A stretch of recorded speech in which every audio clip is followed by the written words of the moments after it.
दोस्तों नमस्कार, आप सभी का स्वागत है। दोस्तों सिर्फ 10 सवाल और आपको पता चल जाएगा कि आपकी आरआरबी में साइंस और जीके की तैयारी कितनी मजबूत है। आप स्कोर अपना ज़रूर बताइएगा यहाँ पे। तो आइए स्टार्ट करते हैं। ये क्वेश्चंस आपको सिलेक्शन दिला सकते हैं। आधुनिक आवर्त सारणी का नियम किसने दिया था? तो आधुनिक आवर्त सारणी का नियम दिया था मोसले ने। तो करेक्ट आंसर हो जाएगा यहाँ पर बी। जो क्वेश्चन आपको नहीं आ रहा है उसको आप नोट डाउन जरूर करिएगा और कमेंट करके जरूर बताइए कि आपको नेक्स्ट जो टॉपिक है वो कौन सा पढ़ना है। लोहे में जंग लगना किस प्रकार की प्रक्रिया का उदाहरण है? तो लोहे में जो जंग लगता है यानी रस्टिंग ऑफ आयरन, ये रासायनिक परिवर्तन यानी ऑक्सीकरण ये एक प्रक्रिया है। शुद्ध जल का पीएच मान कितना होता है? तो शुद्ध जल का जो पीएच मान है वो 7 होता है। एलपीजी गैस सिलेंडरों में मुख्य रूप से कौन सी गैस भरी होती है? तो यहाँ पे कौन सी गैस होती है? प्रोपेन और ब्यूटेन। करेक्ट आंसर हो जाएगा बी। आपको अपना स्कोर कमेंट करके जरूर बताना है। अम्लीय वर्षा जिसको हम बोलते हैं एसिड रेन, मुख्य रूप से किन गैसों का वायुमंडलीय प्रदूषण के कारण होता है? तो यहाँ पे आपका आंसर आ जाएगा सल्फर डाइऑक्साइड और नाइट्रोजन के डाइऑक्साइड। ठीक है, यानी सल्फर डाइऑक्साइड को हम बोलते हैं SO2 और नाइट्रोजन डाइऑक्साइड यानी NO2 जिसको हम बोलते हैं। ठीक है, इनके कारण होती है हमारी एसिड रेन। नोट डाउन करना है। फायर ब्रिगेड जिसको बोलते हैं अग्निशामक में किस रसायन का प्रयोग आग बुझाने के लिए किया जाता है? तो पहला ऑप्शन आपको आ गया है सोडियम क्लोराइड। सोडियम क्लोराइड को हम ये क्या होता है, इसको बोलते हैं हम साधारण नमक और इसको हम लिखते हैं NaCl। दूसरा है आपका सोडियम बाइकार्बोनेट, तीसरा है कैल्शियम कार्बोनेट। तो करेक्ट आंसर हो जाएगा सोडियम बाइकार्बोनेट। ठीक, तो करेक्ट आंसर हो जाएगा आपका बी। पीतल किन धातुओं का मिश्र धातु है? तो जो पीतल होता है वो तांबा और जस्ता होता है। करेक्ट आंसर हो जाएगा यहाँ पे ए। किस गैस को हास्य गैस यानी लॉफिंग गैस कहा जाता है? तो नाइट्रस ऑक्साइड को कहा जाता है लॉफिंग गैस।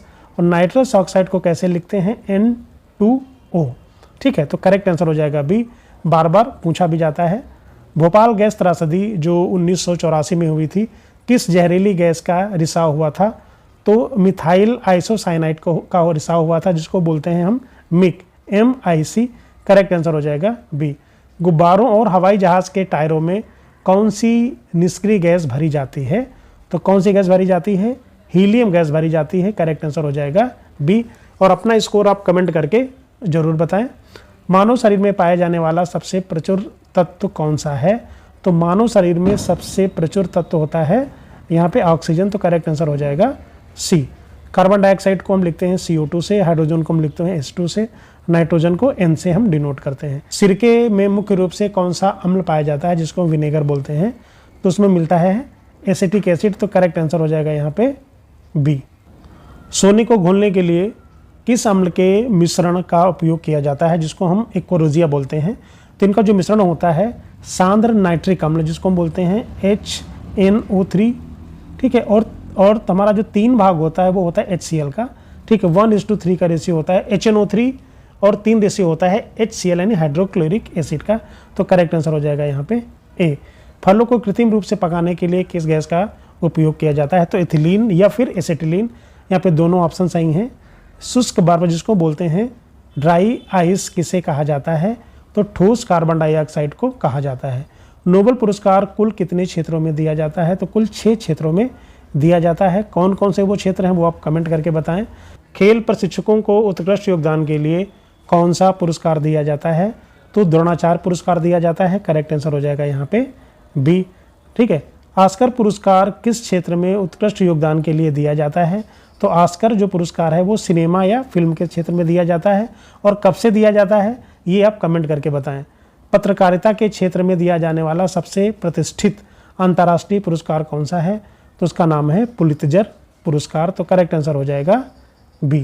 ग्रेमी पुरस्कार किस क्षेत्र में दिया जाता है ये आप कमेंट करके बताएं। थॉमस कप और उबेर कप किस खेल से संबंधित है? तो इसका संबंध है बैडमिंटन से। ठीक है, थॉमस कप और उबेर कप का संबंध है बैडमिंटन से। तो करेक्ट आंसर हो जाएगा यहाँ पे बी। क्वेश्चन जो नहीं आ रहे हैं उनको नोट डाउन करिएगा। राइडर कप किस खेल का प्रसिद्ध टूर्नामेंट है? तो राइडर कप का संबंध है गोल्फ से। ठीक है, तो करेक्ट आंसर हो जाएगा बी। आपको कमेंट करके बताना है कि पोलो के खेल में खिलाड़ियों की संख्या कितनी होती है। ठीक है, ये क्वेश्चन बार बार पूछा भी जाता है। अंतर्राष्ट्रीय ओलंपिक समिति जिसको बोलते हैं IOC का मुख्यालय कहाँ स्थित है? तो इसका जो मुख्यालय है वो स्विट्जरलैंड में है, यानी लुसाने स्विट्जरलैंड में है।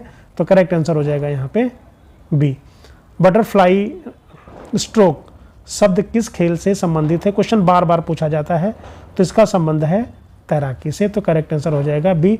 ये जो शब्दावली है ये भी आपको याद रखनी है, एक जगह पे नोट डाउन करना है। भारत का पहला राष्ट्रीय खेल विश्वविद्यालय नेशनल स्पोर्ट्स यूनिवर्सिटी किस राज्य में स्थापित किया गया है? तो कहाँ पर किया गया है? मणिपुर में किया गया है। तो करेक्ट आंसर हो जाएगा बी, यानी इम्फाल में। तो दोस्तों आशा करता हूँ कि वीडियो अच्छा लगा होगा। प्लीज़ कमेंट करके ज़रूर बताएं, अपना स्कोर बताएं और ये भी बताएं कि आपको कौन सा टॉपिक पढ़ना है। Thank you very much.